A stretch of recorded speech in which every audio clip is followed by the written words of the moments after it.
Kõrghariduse üks peamisi eesmärke on valmistada ette spetsialiste tulevaseks tööks ja tööturul toimetulekuks.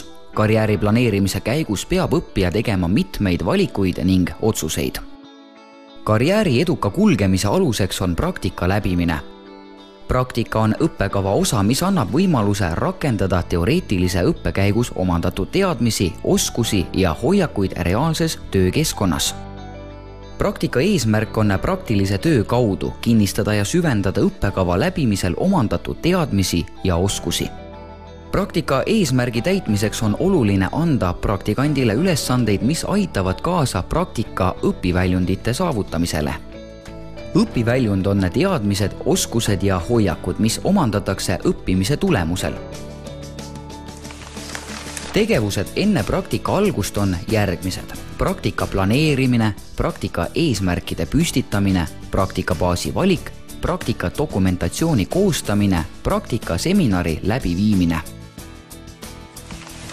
Praktikabaas ehk praktikaasutus on koht, kus õppija praktika eesmärgi täitmiseks töötab. Praktikaasutuse leidmine toimub õppija tihedas koostöös kõrgkooliga või kõrgkooli eestvedamisel. Praktikaprotsessis osalevad õppija, praktikaasutuse poolne juhendaja ja kõrgkooli poolne juhendaja. Selleks, et praktika oleks tulemuslik ja õppekavast lähtuvad eesmärgid saaksid täidetud, on vaja tihedat koostööd kõigi praktikaprotsessis osalejate vahel. Kõrgkooli poolse juhendaja roll on õppekava eesmärkidest tuleneva praktika eesmärkide ja õpiväljundite tutvustamine, õppija nõustamine, juhendamine, tagasiside andmine ja hindamine. Juhendaja tutvustab ka praktika edukaks läbimiseks vajalikku dokumentatsiooni. Praktikaasutuse poolse juhendaja roll on toetada, abistada ja nõustada õppijad nõnda, et õppekavast lähtuvad praktika eesmärgid saaksid tulemuslikult täidetud.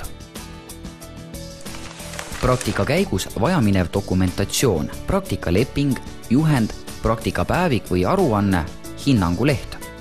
Praktikabaasi valikul sõlmitakse kas kahepoolne kõrgkooli ja praktikaasutuse vahel või kolmepoolne kõrgkooli, praktikaasutuse ja õppija vahel praktikaleping, milles fikseeritakse praktika toimumise aeg, kestus ja toimumise koht, praktika liik ja sisu, poolte andmed, õigused ja kohustused, lepingu muutmise, lõpetamise ja vaidluste lahendamise kord.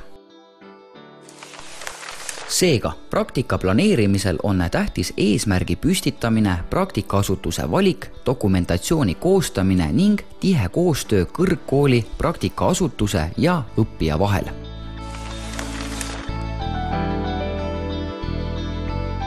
Iga õppekava peab sisaldama praktikat ja selle väärtus kõrgkoolile on selles osas hindamatu, et me teeme koostööd tööandjatega ja üliõpilane teeb juba õppeaja jooksul koostööd oma tulevase tööandjaga ning ta saab aimu sellest, mis teda tulevikus ootab.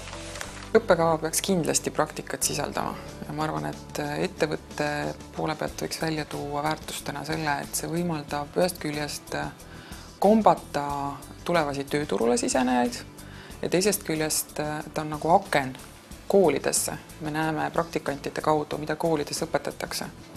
Et see aitab lõppkokkuvõttes vastastikuseid ootusi ühtlustada.